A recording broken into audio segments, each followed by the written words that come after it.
Eu vou deixar o link da mensagem completa aqui na descrição para que você acompanhe a mensagem na íntegra, tá bom? Acompanhe e veja o que foi falado neste exato momento. Olha só. O capítulo 40 de Isaías começa da mesma forma como começa o Novo Testamento. Como começa o Novo Testamento? Lá em Mateus, capítulo 3, começa com João Batista, voz do que clama no deserto. Capítulo 40 de Isaías, o primeiro capítulo da segunda parte, que é uma miniatura do Novo Testamento, pode ver lá, 40 verso 1 ao verso 3, voz que clama no deserto. O Novo Testamento termina com Apocalipse, os novos céus e a nova terra. Capítulo 66 de Isaías, versículo 21 e 22, também trata sobre o novo céu e a nova terra. Então nós falaremos nas próximas semanas sobre o quinto evangelho, a segunda parte do livro de Isaías. Pega a sua Bíblia em Isaías, capítulo 41. Capítulo 41.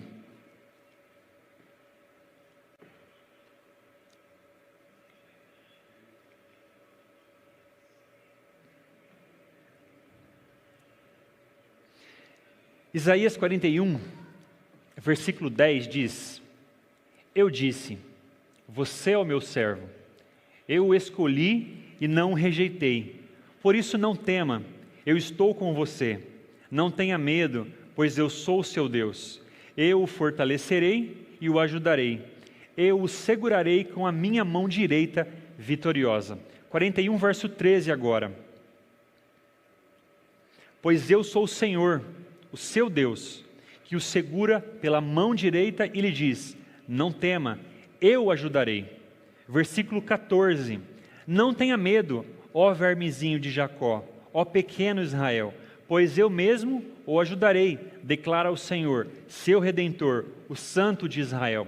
43 verso 1, mas agora, assim diz o Senhor, aquele que o criou, ó Jacó, aquele que o formou, ó Israel, não tema, pois eu o resgatei, eu o chamei pelo nome, você é meu. 43 verso 5, não tenha medo, pois eu estou com você, do Oriente trarei seus filhos, e do Ocidente ajudarei você. Qual é a expressão nesses versos, a expressão que mais se repete? Não temas. A expressão que mais se repete, 41, 42 e 43, é a expressão não temas. Em outras palavras, não tenha medo. Do que você tem medo? Você tem medo de altura? Eu tenho. Mas é engraçado que eu não tenho medo de voar. Adoraria voar, adoro voar. Se eu não fosse pastor, eu seria piloto de caça. Adoro avião. Meu filho pegou esse gosto. Ele faz questão de passar pelo aeroporto de Congonhas. Há um outro caminho para chegar à igreja, mais fácil, mas ele faz questão que eu passe pelo aeroporto de Congonhas quando venho à igreja. Medo de voar, não tenho, mas medo de altura, tenho muito. Do que você tem medo? Você tem medo de inseto? De cobra? De rato? Eu tenho. Todos esses, répteis, anfíbios, roedores. Do que você tem? Você tem medo de falar em público? Embora não pareça, eu tenho medo de falar em público. Do que você tem medo? Quais são os seus medos? Medo é uma área, ou melhor, o medo domina alguma área das nossas vidas. Quando somos bem pequenos, bebezinhos assim do tamanho da Ravena, bem pequenos, a gente chora, o bebê chora. E ele chora, ela chora, pedindo o quê? O peito, a mamãe. Se porventura a mamãe está cansada, está dormindo, e demora para atender esta criança vai desenvolver o medo. Medo de abandono, medo de não ser atendida, medo de não ser correspondida. A partir daí começa a se desenvolver o medo. Na compreensão bíblica, na história bíblica, o medo se desenvolveu quando Adão e a sua mulher fugiram de Deus. Então o medo domina alguma área de nossas vidas. Nós temos diversos tipos de medos. Por isso, poderíamos entender que o medo faz parte de uma experiência pós-pecado. A partir do pecado, o medo tomou forma, o medo passou a fazer parte, é presente, atuante em nossas vidas. Por isso poderíamos pensar, o medo é ruim. Há medos que são bons? Sim, quais? Há medos que são bons? Quais? Andar com o celular na rua é um medo que envolve o quê? Proteção. Então, esse tipo de medo, ele não age tanto em nossos sentimentos, em nossas emoções. É um medo que age nos trazendo algo de forma mais racional. Medo de... A gente se protege. Por exemplo, a minha esposa gosta bastante de cachoeira. Eu não gosto. Sabe por quê? Porque tenho medo de tromba d'água.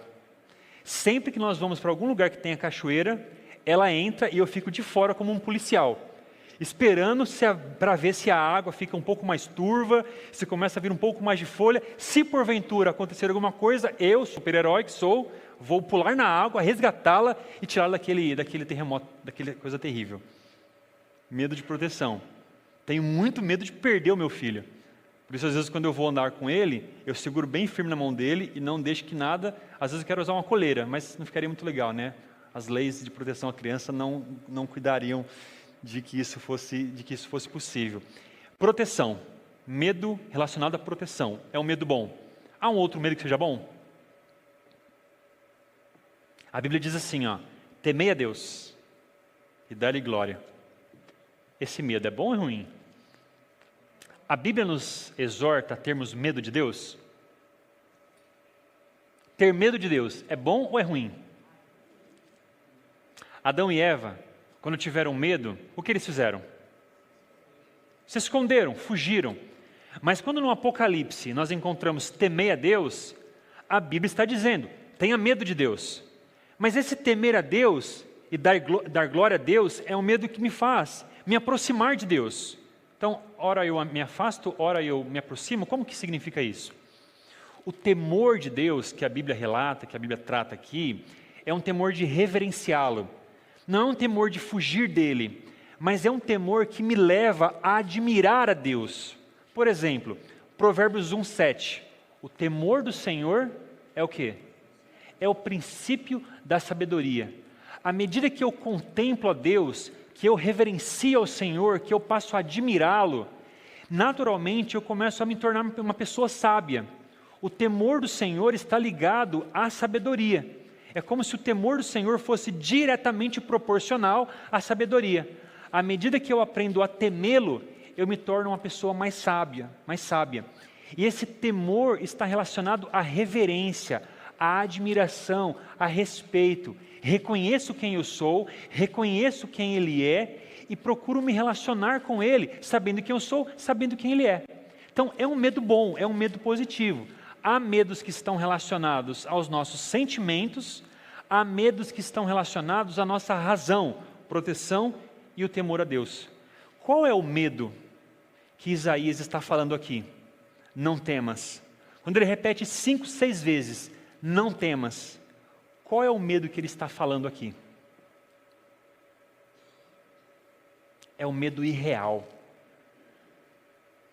É o medo de que as pessoas falarão algo sobre nós. É o medo de que alguma coisa vai acontecer. É o medo imaginário. É o medo que está presente somente em nossa cabeça. É o medo que nos paralisa. É o medo que nos impede de sermos ousados. O medo que nos impede de exercermos algumas atividades. É o medo que nos trava e nos impede de ser ou fazer alguma coisa. É esse medo. É o medo em que em alguma circunstância da vida a gente fica paralisado. Esse é o medo que Isaías está falando. Quantos tem aqui medos imaginários? Medo que gera ansiedade, medo que gera preocupação. Esse é o medo. Esse medo é real? Não. Porque geralmente não acontece aquilo que nós estávamos pensando que iria acontecer. Deixa eu citar para você um exemplo. Davi. Davi passou 10 anos da sua vida fugindo de Saul. O medo de Davi era real. Davi poderia ser morto, Davi estava sendo perseguido, ele poderia ser pego por Saul e morrer algum tipo de morte violenta, Mas Davi, ao longo de sua vida, foi corajoso. Ele matou um leão, ele matou um urso, ele matou um gigante, mas naquele momento ele tinha medo. Medo de Saul. Lá no Salmo 53, verso 3, Davi escreveu as seguintes palavras: quando eu temer, hei de confiar em ti. Quando eu temer, hei de confiar em ti.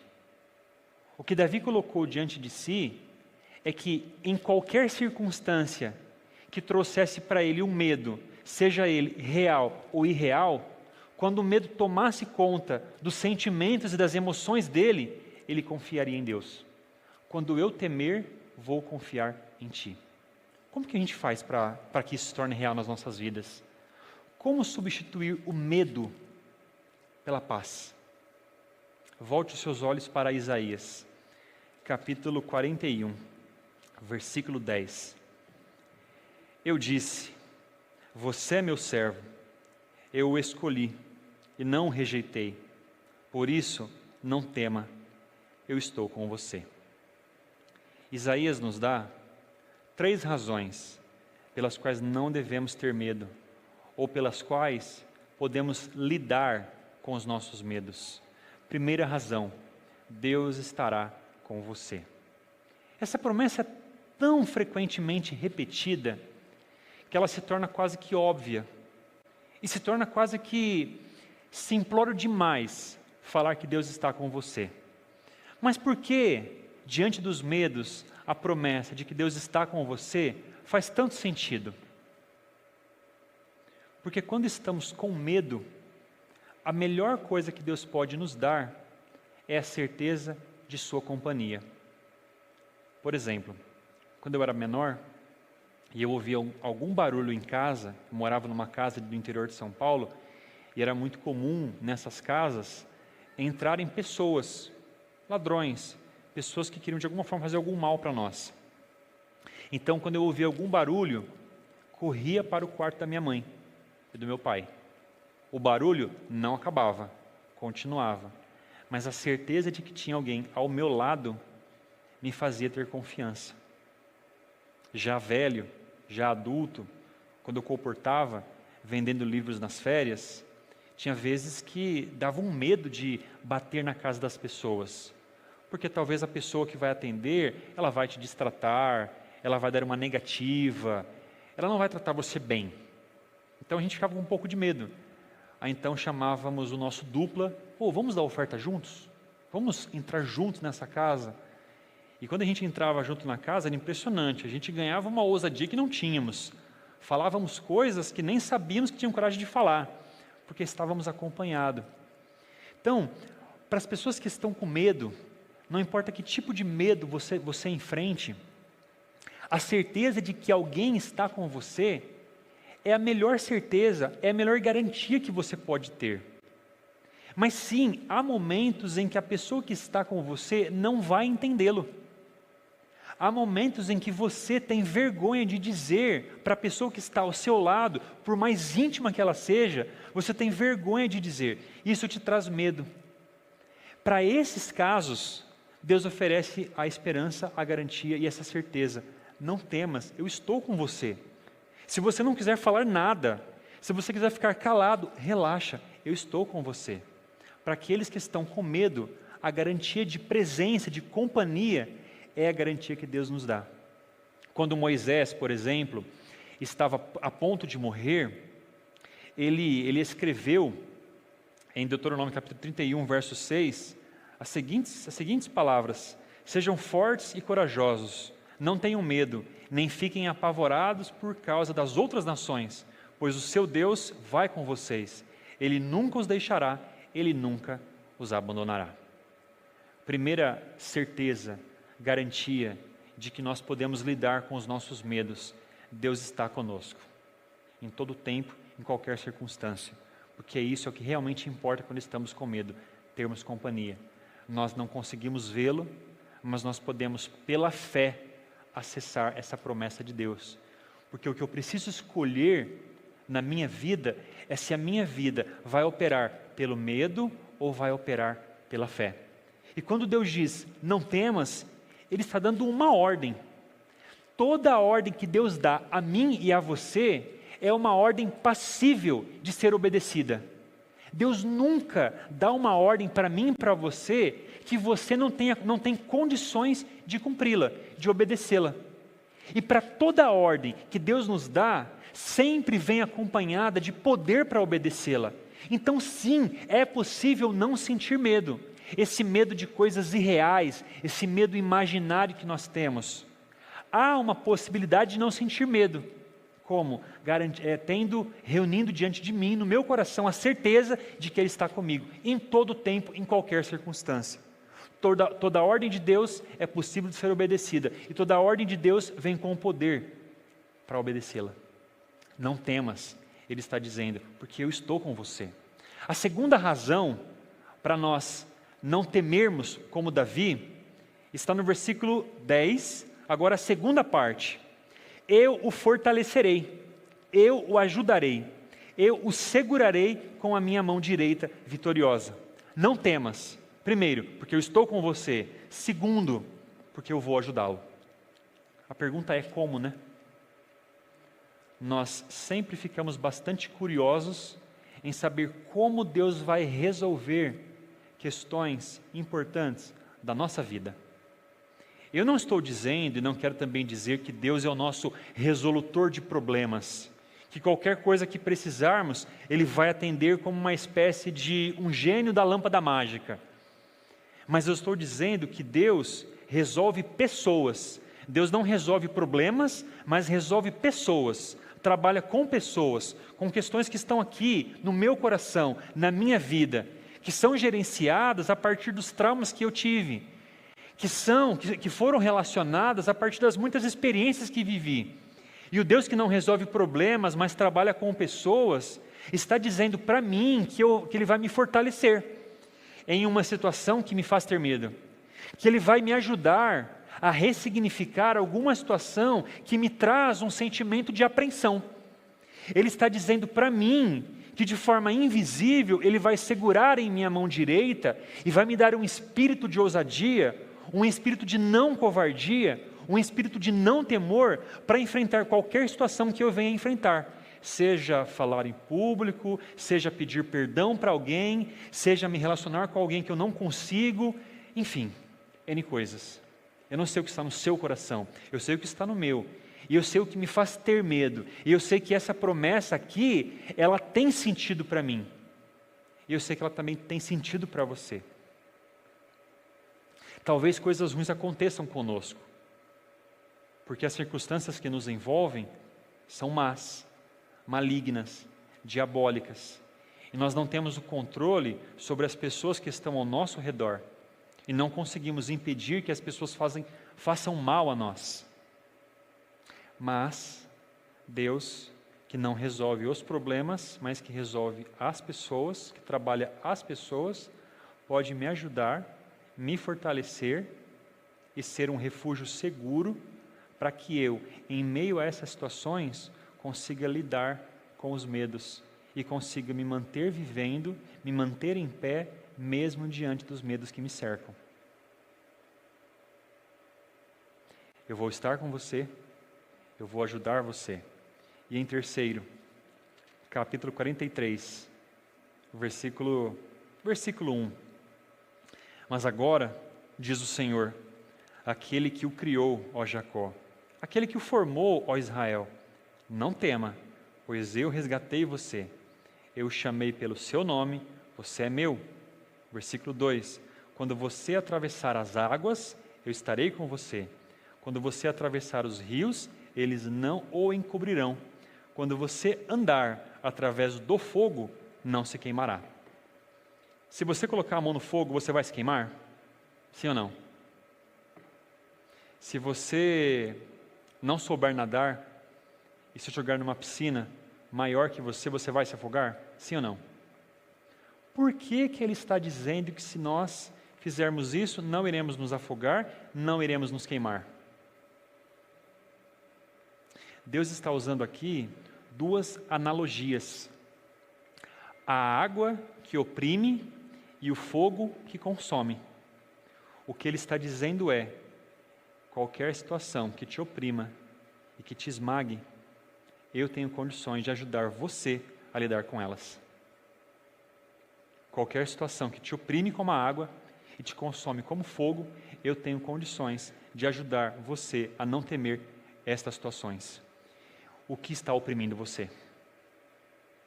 Um diagnóstico? Falta de trabalho? Filhos ou filhas que estão dando muito trabalho? Situações no casamento? O que está oprimindo e consumindo as suas energias, como a água e o fogo? Deus está dizendo, eu posso ajudar você a lidar com estas situações. Jesus veio para nos salvar do pecado, para nos dar uma nova vida. Mas o pecado traz consequências. E Ele reconhece que essas consequências tendem a tirar a nossa paz. O trabalho de Jesus é outro. Não é resolver os problemas, mas é nos livrar do pecado. Mas em meio às consequências e aos sintomas do pecado, Ele sabe que isso nos oprime e nos esmaga. E Ele está dizendo que Ele pode nos ajudar a lidar com isso. Versículo 4. Visto que você é precioso, visto que você é honrado à minha vista, e porque eu o amo, darei homens em seu lugar e nações em troca da sua vida. Não tenha medo, pois eu estou com você. Parece um pouco estranho que Deus diga isso, né? Eu amo você. Eu amo você. E vou dar homens pela sua vida. Vou dar nações pela sua vida. Mas peraí, Deus me ama e odeia os outros? Que história é essa? Deus está dizendo, para reafirmar o seu amor por mim, Deus está reafirmando o seu ódio por outros? Qual que é a ideia aqui? Veja que o versículo começa, lá no versículo 1, com o verbo resgatar. Não tema, eu resgatei. A linguagem que ele usa aqui é a linguagem da substituição. Darei a sua vida pela dos outros. Em troca da sua vida, para preservar a sua vida em troca dos outros. A linguagem aqui é a linguagem de resgate, de substituição. E aqui a gente entra lá em Isaías 53. Ele tomou sobre si as nossas enfermidades. Ele tomou sobre si os nossos pecados. Nós fomos substituídos. Ele nos substituiu. Deveríamos nós estarmos na cruz, mas Ele provou o seu amor por nós, não nos levando à cruz, mas levando o seu próprio Filho. Fomos substituídos. A ideia aqui é a ideia de resgate. O nosso Deus se deleita em substituir os nossos medos pela sua paz. Só lembrando que o link da mensagem completa está aqui na descrição para que você acompanhe aí a mensagem na íntegra. Eu convido você a fazer parte desse canal se inscrevendo aí, deixa o teu like, curte, comenta e compartilha. Que Deus te abençoe.